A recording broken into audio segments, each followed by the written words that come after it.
नमस्कार दोस्तों। तालिबान ने अब पूरा कब्जा जमा लिया है अफगानिस्तान देश के ऊपर। अफगानिस्तान की सरकार अब गिर चुकी है और अफगानिस्तान के प्रेसिडेंट अशरफ गनी देश छोड़कर भाग गए हैं। कुछ रिपोर्ट्स के अनुसार वो तजिकिस्तान गए तो कुछ रिपोर्ट्स कहती हैं कि वो उज्बेकिस्तान भागे हैं। बाकी देश अपने सिटीजन्स को इवैक्यूएट करने की कोशिश कर रहे हैं जल्दी से जल्दी काबुल से। 15 अगस्त को तालिबान काबुल में घुस गया था और प्रेसिडेंशियल पैलेस के अंदर चला गया। डेनमार्क, नॉर्वे, स्वीडन, जर्मनी, एक बड़ी लंबी लिस्ट है इन देशों की जिन्होंने अपनी एम्बेसीज को शट डाउन कर दिया है अफगानिस्तान के अंदर। यूएस एम्बेसी को भी कंप्लीटली इवैक्यूएट किया जा चुका है और बचे कुछ लोग काबुल एयरपोर्ट के जरिए देश छोड़कर जाने की कोशिश कर रहे हैं, क्योंकि काबुल अफगानिस्तान की राजधानी है और तालिबान ने चारों तरफ से उस पर कब्जा कर लिया था। एक इकलौती जगह लोगों के लिए बचती थी काबुल एयरपोर्ट, अगर वो देश छोड़कर भागना चाहते थे तो। इसी रीजन से काबुल एयरपोर्ट पर कुछ बड़े खौफनाक दृश्य दिखाई दिए। Crowds packed the international airport in Kabul in a chaotic scene on Sunday after Taliban insurgents entered the Afghan capital and President Ashraf Ghani fled the country, saying he wanted to avoid bloodshed. It took the Taliban just 1 week to regain control of Afghanistan. Airport has been closed to all civilian flights. Gunshots have been fired there, where thousands of Afghans have gathered in the hope of getting out of the country.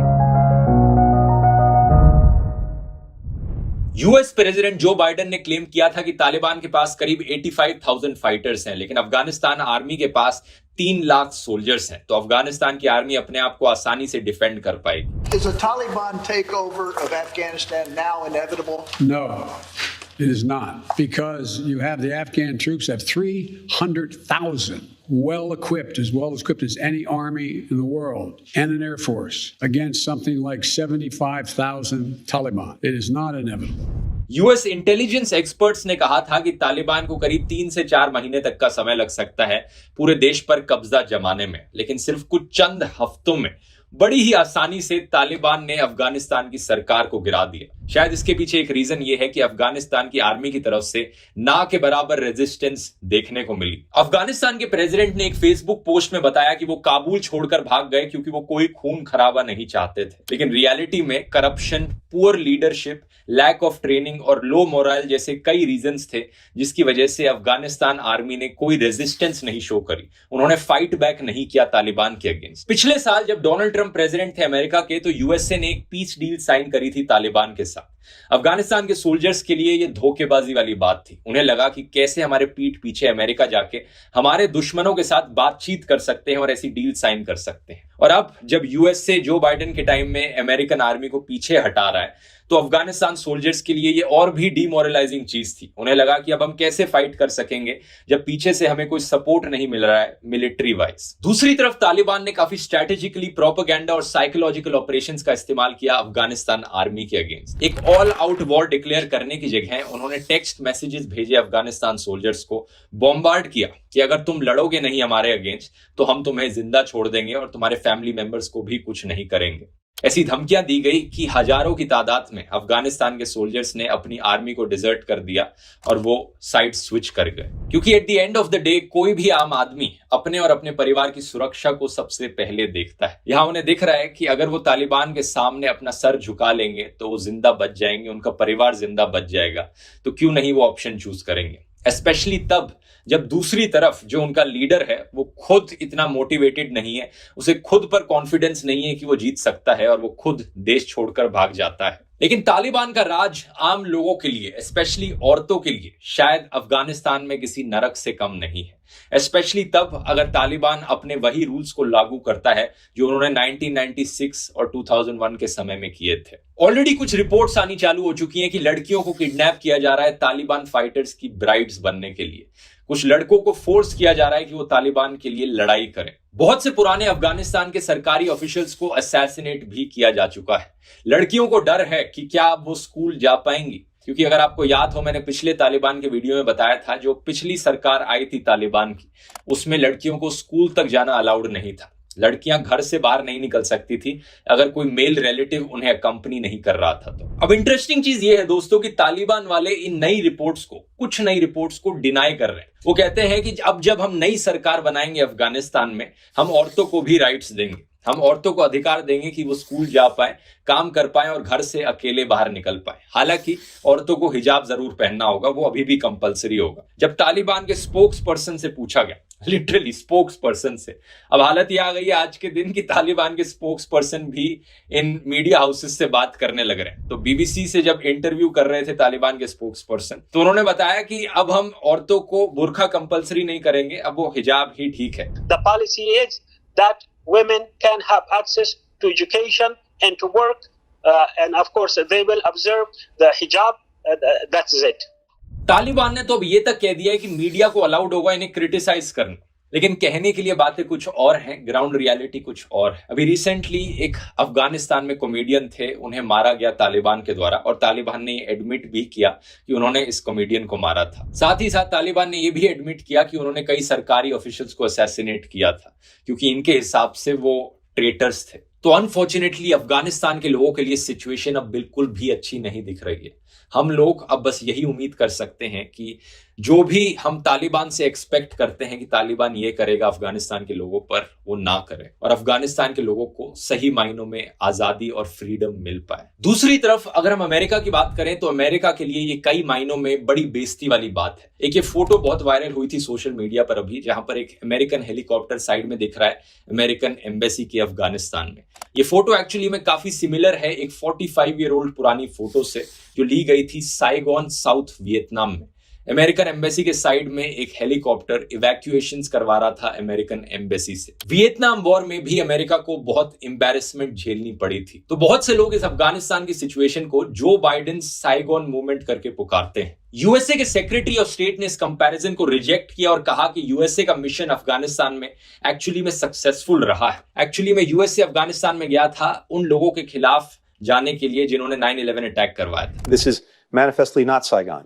The fact of the matter is this: we went to Afghanistan 20 years ago with one mission in mind, and that was to deal with the people who attacked us on 9/11. And that mission has been successful. We brought bin Laden to justice a decade ago. लेकिन अगर ऐसा था तो सवाल उठता है कि 2011 में जब उसामा बिन लादेन को ऑलरेडी मार दिया गया था, उसके बाद भी क्यों यूएसए अफगानिस्तान में रहा? उसके बाद ही क्यों नहीं निकल लिया अफगानिस्तान से? एक 2019 की स्टडी ने एस्टिमेट किया था कि 9/11 अटैक के बाद से अमेरिका $6.4 ट्रिलियन स्पेंड कर चुका है मिडिल ईस्ट वॉर्स पर, और 8 लाख से ज्यादा लोग मारे जा चुके हैं as a result of direct fighting. इतना सारा पैसा, ये सारा पैसा अमेरिकन टैक्स पेयर का पैसा है। कहां इस्तेमाल किया जा रहा है इससे? एक्चुअली में $1 ट्रिलियन की क्यों जरूरत पड़ रही है इन लड़ाइयों को लड़ने में, ये भी बड़ा इंटरेस्टिंग है जानना दोस्तों। वॉर्स और लड़ाइयों को लेकर जो एथिकल कंसर्न्स होते हैं, ह्यूमन राइट्स के कंसर्न्स होते हैं, वो तो हैं ही, लेकिन अगर हम उन्हें साइड में भी रख दें और एक हाइपर नेशनलिस्ट इंसान के पर्सपेक्टिव से देखें, जिसे लगता है कि इन वॉर्स पर जाना मेरे देश को फायदा पहुंचा रहा है, मेरे देश की सिक्योरिटी बढ़ रही है इससे, तो यूएस इराक वॉर का एग्जाम्पल लेते हैं। यूएस के 2003 के इराक इन्वेजन से पहले जो ऑयल इंडस्ट्री थी इराक में, वो नेशनलाइज थी, यानी इराक के लोगों का अपनी ऑयल इंडस्ट्री पर कंट्रोल था, उन्हें उसका प्रॉफिट मिलता था। लेकिन जब यूएस ने इन्वेड कर लिया इराक में और तेल को लूटा इराक से, तो प्राइवेटाइज कर दी गई वो। एक्सॉन मोबाइल, बीपी, शेल, हैलीब्रोटॉन जैसी कंपनीज के हाथों में। हैलीब्रोटॉन एक ऐसी कंपनी थी जिसे हेड किया जाता था डिक चेनी नाम के इंसान के द्वारा। जब इन्होंने इस पोजीशन से स्टेप डाउन कर दिया, ये यूएस के वाइस प्रेसिडेंट बने। यूएस के वाइस प्रेसिडेंट बनने के बाद भी काफी सारे शेयर्स होल्ड करते थे ये इस कंपनी में। अचानक से कई क्लेम्स आने लगे कि कैसे इराक के पास nuclear weapons of mass destruction है, और डिक चेनी ने अपनी पब्लिक स्टेटमेंट्स में कहा कि यूएस को इराक वॉर में जाना चाहिए। और इसके बाद आप गेस कर ही सकते हो, इस हैलीब्रोटॉन कंपनी को ना सिर्फ ऑयल कॉन्ट्रैक्ट्स दिए गए इराक में, बल्कि कई मेजर मिलिट्री कॉन्ट्रैक्ट्स भी दिए गए, जिससे इस कंपनी को काफी प्रॉफिट मिला। और सिर्फ इतना ही नहीं, अगर हम एक्सॉन मोबिल कंपनी की बात करें तो इस कंपनी ने 2003 के टाइम में largest ever quarterly corporate profits report किए हिस्ट्री में एट $7 बिलियन। आप शायद पूछोगे दोस्तों कि मैं इराक की क्यों बात करने लग रहा हूं अफगानिस्तान के वीडियो में। रीजन यह है दोस्तों कि अफगानिस्तान में भी सिमिलर कहानियां सुनने को मिलती हैं। अफगानिस्तान में बिगेस्ट डिफेंस कॉन्ट्रैक्टर है एक कंस्ट्रक्शन जायंट कंपनी फ्लोर नाम से। 2015 के बाद से यूएस डिफेंस डिपार्टमेंट ने $3.8 बिलियन खर्च किए थे इस कंपनी पर डिफेंस कॉन्ट्रैक्ट्स देने में। ओवरऑल मैं बात ये कहना चाह रहा हूं दोस्तों कि अक्सर ऐसा होता है कि कुछ चंद बड़ी कंपनीज मिलियंस और बिलियंस में प्रॉफिट कमाती हैं जब कहीं पर लड़ाई होती है, तो वॉर्स होती है। तो इसी चीज को मिलिट्री इंडस्ट्रियल कॉम्प्लेक्स भी कहा जाता है। ये जो पैसा है अक्सर ये टैक्स पेयर का पैसा होता है जो दिया जाता है आर्मी को, मिलिट्री को, और मिलिट्री फिर कॉन्ट्रैक्ट्स अवार्ड करती है बड़ी बड़ी कंपनीज को जो इससे प्रॉफिट कमाती हैं। और अक्सर यही बड़ी कंपनीज पॉलिटिशियंस को ब्राइब करती हैं, लॉबी करती हैं कि डिफेंस कॉन्ट्रैक्ट्स हमें ही दिए जाने चाहिए और ये लड़ाई चलती रहनी चाहिए। फॉर एग्जाम्पल 2018 में फ्लोर ने $5.3 मिलियन स्पेंड किए थे लॉबिंग करने में कांग्रेस में। तो इस सेंस से देखा जाए तो पिछले 20 सालों में नुकसान अमेरिका की आम जनता का हुआ है, उन्हीं के पैसे की बर्बादी हुई है और उन्होंने ही जाकर एज अमेरिकन सोल्जर्स अपनी जान गंवाई है, वो शहीद हुए हैं अफगानिस्तान की वॉर में। अब इस सिचुएशन को अगर हम एक जियोपॉलिटिकल पर्सपेक्टिव से देखें दोस्तों, तो चाइना और रशिया दो ऐसी बड़ी कंट्रीज हैं जिन्होंने अपनी एम्बेसीज को इवैक्यूएट नहीं किया है काबुल में। इसका मतलब यह है डायरेक्टली या इनडायरेक्टली चाइना और रशिया तालिबान के फेवर में है यहां पर। इनफैक्ट चाइना ने तो यह भी कह दिया है कि वो तैयार हो गए हैं तालिबान की नई बनने वाली सरकार से फ्रेंडली रिलेशंस बनाने के लिए। इसके पीछे रीजन बड़ा ऑब्वियस है, चाइना अपनी इकोनॉमी के बारे में सोचता है, वो अपने one belt one road initiative के बारे में सोचने लग रहा है। ये एक बड़ा कॉन्ट्रास्ट है बाकी वेस्टर्न कंट्रीज से, जैसे कि यूके, जो कि कहने लग रहा है कि हम तालिबान की नई सरकार को रिकॉग्नाइज नहीं करने वाले। शायद से बहुत सी वेस्टर्न कंट्रीज तालिबान को ना रिकॉग्नाइज करें as the new government of Afghanistan, लेकिन चाइना और रशिया के लिए यह फ्रैंकेनस्टाइन मॉन्स्टर क्रिएट करने वाली बात हो सकती है, क्योंकि यूएसए ने भी ये पहले करने की ट्राई करी थी, उससे पहले सोवियत यूनियन ने भी ये ट्राई किया था। यूएसए ने मुजाहिदीन को इनडायरेक्टली सपोर्ट किया था, उनके लिए वायलेंट टेक्स्ट बुक्स छपवाई थी, अब उन्हीं पर ये बैकफायर कर रहा है। हो सकता है आने वाले टाइम में अब चाइना को भी पछताना पड़े अपने सपोर्ट की वजह से। अगर तालिबान यहां पर चाइना के साथ हाथ मिला लेता है तो तालिबान के लिए भी ये बड़ी हिपोक्रेसी वाली बात होगी, क्योंकि एक तरफ ये दिखाते हैं कि हम बड़े कट्टर मुसलमान हैं, हम मुसलमानों की कितनी परवाह करते हैं, लेकिन दूसरी तरफ चाइना जैसे देश के साथ फ्रेंडली रिलेशंस बनाना जो उइगुर मुसलमानों पर अत्याचार करने लग रहे हैं, ये हिपोक्रेसी नहीं तो और क्या है। इससे एक चीज बड़ी क्लियर हो जाती है दोस्तों, जो आपको समझनी जरूरी है कि ये सारे पॉलिटिशियंस इन सारे देशों में इंक्लूडिंग द तालिबान, सब के सब ये सत्ता के लालची हैं। एक किसी ने बड़ा सही कहा था कि ये सारे मिलकर हमको पागल बना रहे हैं, क्योंकि आम आदमी ही हर देश में विक्टिम बनता है इनके अत्याचारों का। इनके पावर गेम्स का दर्द एंड में आम आदमी को ही सहना पड़ता है। अब इंडिया के लिए भी ये पूरी सिचुएशन बड़ी डिलेमा वाली बात है। क्या इंडिया तालिबान को सपोर्ट करे, रिकॉग्नाइज करे या फिर नहीं करे? अगर नहीं करे रिकॉग्नाइज तो क्या इंडिया तालिबान पर प्रेशर बनाए, अपनी आर्मी भेजे तालिबान के अगेंस्ट फाइट करने के लिए? अगर नहीं तो क्या इनडायरेक्ट प्रेशर बनाया जाए तालिबान पर डेमोक्रेटिक इलेक्शंस होल्ड करने के लिए? अगर नहीं तो क्या तालिबान को एक्नॉलेज किया जाए, उसे ऐसे ही रहने दिया जाए? क्या करना चाहिए यहां पर इंडिया को, ये मैं आपके ऊपर छोड़ता हूं। आपको क्या लगता है नीचे कमेंट्स में लिखकर बताओ। लेकिन ओवरऑल इस कंक्लूजन में यही कहूंगा दोस्तों, अगर आप इस सिचुएशन में कंफ्यूज्ड हो कि किसे सपोर्ट करें, अफगानिस्तान की सरकार को, तालिबान को, यूएसए को, चाइना को या रशिया को, तो बस इतना समझ लीजिए यहां पर आम जनता को सपोर्ट करना सबसे इंपॉर्टेंट है।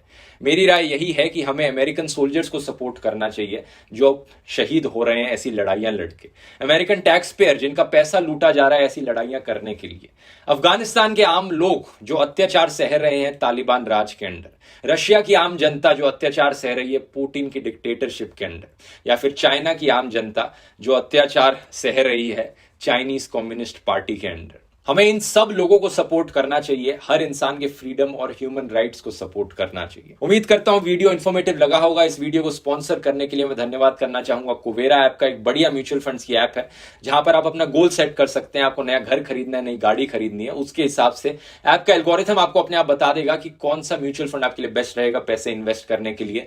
साथ ही साथ आप डिफरेंट एफडी के रेट्स भी कंपेयर कर सकते हैं, बेस्ट एफडी देख सकते हैं अपने पैसे को इन्वेस्ट करने के लिए। लिंक नीचे डिस्क्रिप्शन में मिल जाएगा और उम्मीद करता हूं वीडियो आपको पसंद आया होगा। मिलते हैं अगले वीडियो में। बहुत बहुत धन्यवाद।